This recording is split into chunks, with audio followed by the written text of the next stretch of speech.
Bonjour et bienvenue dans À l'affiche 100% musique. Si vous êtes fan de rock and roll des années 50 ou 60, nos invités vont vous ravir. Il s'agit des Howlin' Joes, groupe parisien qui sévit dans la scène rockabilly garage punk depuis près de 10 ans.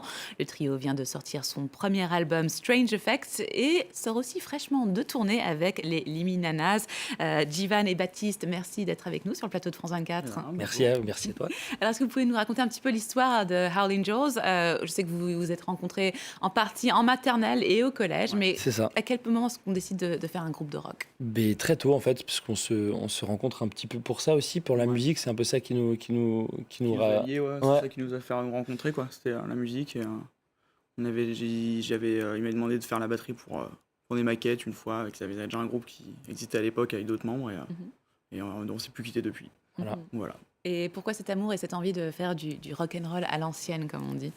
Et ben parce qu'au début on écoutait les trucs un peu classiques de rock, AC/DC, Led Zeppelin et compagnie. Puis on a découvert le punk très vite, il y a l'énergie qui nous a vachement attirés. Et en fait en tombant ensuite sur des trucs plus vieux, genre Johnny Burnett ou Charlie Feathers, des trucs comme ça. On a reconnu cette énergie dans des trucs qui étaient vraiment déjà beaucoup plus vieux, quoi. Et ça nous a vachement branché, donc on s'est mis un peu.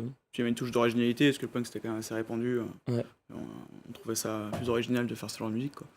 Et voilà, on mélange tout. Oui, Ouais. Et il y a une petite scène quand même assez bouillonnante en France et à Paris en particulier, de cette scène garage rock. Carrément. Ouais. Et Plein de super groupes, surtout même aujourd'hui, là on sort notre album, mais il y en a plein d'autres qui sortent aussi en ce moment, c'est assez cool, quoi. Et alors justement, parlant de votre album, c'est votre premier album, ça s'appelle Strange Effects. Ça vous a fait quel effet, sans jeu de mots? Mais ça nous a rendu très heureux déjà, parce qu'on a bossé dessus pas mal avant la pandémie, on voulait le sortir au début, donc le fait qu'il sorte, ça nous fait du bien, je crois. Et puis même on a beaucoup attendu avant de faire le premier album, parce que c'est un premier album, on en a qu'un. Donc on a attendu de le faire dans les bonnes conditions, avec les bonnes personnes, d'être bien entouré. On a beaucoup fait de concerts avant, et donc on a peut-être fait beaucoup trop de concerts, mais on a mis du temps avant de sortir ce premier album, et là on est super content qu'il sorte. Et voilà, Carrément. on voit qu'il est bien né cet album. En tout cas, les concerts, c'est jamais perdu. Strange Effects, ce titre effet étrange, ça vient de vous? Et ben en fait, ce truc, c'est un peu une lettre d'amour à la musique des années 60 et des années. Enfin, il y a beaucoup de trucs qu'on écoute des Kings, des Beatles, des machins, parce que cet album, comme il le disait, on a beaucoup tourné avant, et on voulait faire quelque chose de plus mélodique, qui était moins axé sur le live, comme on faisait avant, mais quelque chose qui pouvait aussi s'écouter tout seul, tout le temps. Et du coup, ce Strange Effect, c'est un petit clin d'œil à une chanson de Ray Davies des Kings a écrit à l'époque, qui parle de ça, d'amour à première vue, mais en fait, peut-être de drogue, peut-être d'autres choses. Et moi, c'est un peu l'effet que ça me fait, cette musique-là. Voilà. Ok. Eh bien, je vous propose de découvrir un clip de votre album Strange Effects. Ça s'appelle Heartbreaker et le clip est vraiment magnifique. She's a me one with the heart of stone. Yeah, listen up, boy, she's a natural born heartbreaker.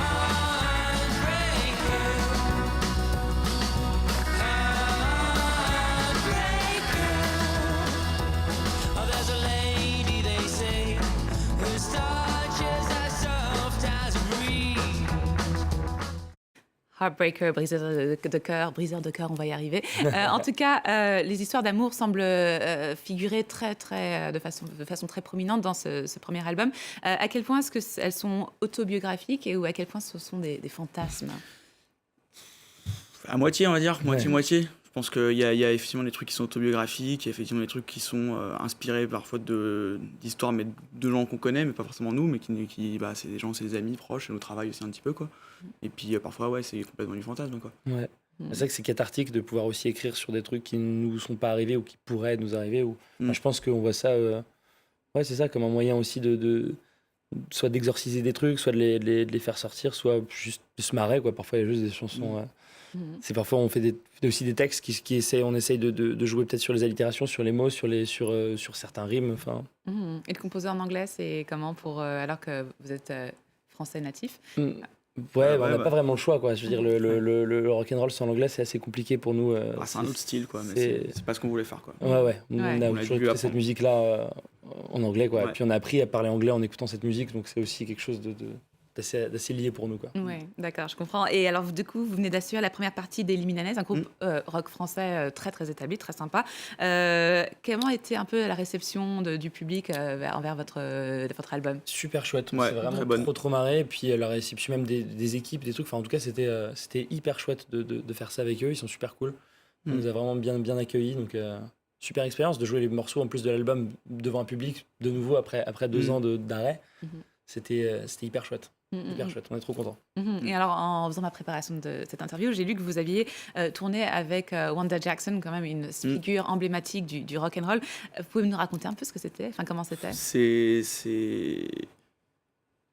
un peu indescriptible, quoi. C'est genre, t'as une vieille dame de 80 ans qui a l'air d'une petite mamie comme ça à premier abord, qui arrive, qui est super gentille, elle monte sur scène et elle prend un micro, et là tu fais genre, c'est pas la même personne. Ouais, c'est une légende, quoi. Et puis ouais, c'est légendaire pour nous, quoi. À un moment en Espagne, il y avait beaucoup de monde dans la rue, puis elle s'est blottie contre moi, j'avais une petite chaîne comme ça, puis elle m'a fouetté un petit peu avec ma chaîne, et je me souviendrai toute ma vie, je pense. Non, elle était très rigolote, très espiègle en fait, quoi. Et puis une super voix, quoi. Très rock'n'roll du coup. Ouais. Et d'autres artistes, des légendes avec qui vous aimeriez tourner là, parce que... Plein, on avait joué avec J.D. McPherson, pas mal, pendant qu'on enregistrait l'album, en première partie à Londres, à la Scala. On a tourné avec Miklo. Si on pouvait, avec Miklo, carrément. Si on pouvait retourner un petit peu le voir, ce serait mortel, quoi. On a pas à le parler et tout, donc on verra, mais ouais, c'est avec plaisir. Et alors, vos ambitions pour 2022, est-ce qu'il y a des dates ou des choses que vous pouvez nous révéler? Déjà, on fera une grosse soirée, une sorte de release party un petit peu à Paris, la Maroquinerie, le 25 février. Et puis, on a plein de petites dates qui s'ajoutent. On va aller en Espagne, on va aller en Belgique. Enfin, on a plein de... on se fait doucement, mais le but, c'est de jouer, de faire du live à fond. D'accord. Eh bien, écoutez, je vous propose maintenant de jeter un petit œil sur d'autres actus musicales de la semaine. Et on va commencer avec le retour de Alicia Keys, la star du R&B, connue pour sa voix et son savoir-faire derrière un piano, et de retour avec son 8e album studio, intitulé Keys. Elle le décrit comme étant un retour aux sources dans le style Alicia Keys classique. On regarde ça tout de suite. It's a problem, I'm telling ya. Makes you temperamental. It takes all of the best of ya. You ain't gonna never let go. Photographs never fade away. They're just frozen there in time, locked in pretty picture frames. Un extrait du nouvel album d'Alicia Keys. Les Howlin' Joes, vous écoutez quoi d'autre comme style de musique? On écoute un peu de tout pour Ouais, le vrai. tout, Ouais, soul, carrément, blues, beaucoup de soul, ouais, carrément. Moi, j'écoute beaucoup de soul.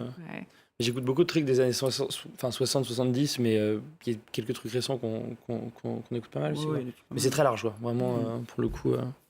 Ouais. Bah, écoutez, en parlant de choses larges et actuelles, on va passer maintenant à un autre groupe qui est français, qui aussi joue dans le côté féministe, tonalité punk, et puis dans l'électroclash des années 2000. Si vous aimez Peaches ou Yell, peut-être qu'elle vous plaira. Elle s'appelle Periods, un jeu de mots subtil avec les règles menstruelles.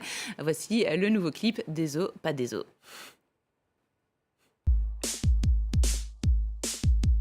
Des os, pas des os.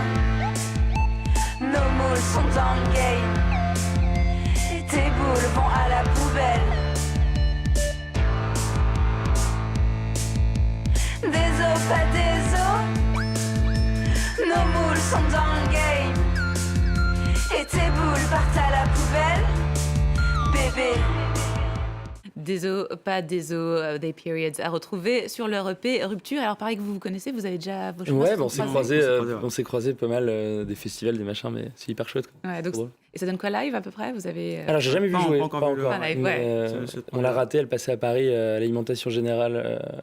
Voilà, on n'est pas là. Voilà. Donc Periods, un groupe à surveiller, peut-être recommandé par les Howlin' Joes aussi. Carrément, à fond. Et voilà. Ça y est, l'affiche 100% musique touche à sa fin pour aujourd'hui. Merci beaucoup à Howlin' Joes d'être venus dans l'émission. Je vous rappelle que leur album Strange Effect est déjà disponible. Et je vous rappelle aussi que vous pouvez suivre l'émission et toute la culture sur les réseaux sociaux et bien sûr notre site france24.com. L'actualité revient dans quelques minutes, ce qui nous laisse juste le temps de se faire un petit peu plaisir avec du cute et en tout cas de très belles images du film Panthère des Neiges, dont la BO est signée Nick Cave et Warren Ellis. Vous allez voir, c'est magnifique. On aura d'ailleurs Sylvain Tesson, l'écrivain voyageur derrière ce projet, dans l'émission de À l'affiche de demain. We are not alone. We are not alone. We are not alone. we are not alone. We don't see them. We don't see them.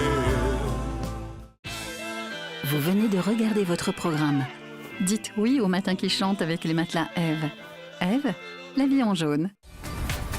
Cette semaine, dans Le Paris des Arts, je reçois la comédienne et écrivaine Isabelle Carré, en ce moment sur les planches dans La Dégustation. C'est pour un dîner que je fais avec des SDF une fois par semaine. J'ai adoré l'écriture d'Yvan Calberac. Je trouvais que c'était vraiment drôle, que chaque réplique faisait mouche, que c'était un humour qui rassemblait. Ensemble, nous irons visiter l'exposition consacrée à la photographe Viviane Mayer au Musée du Luxembourg.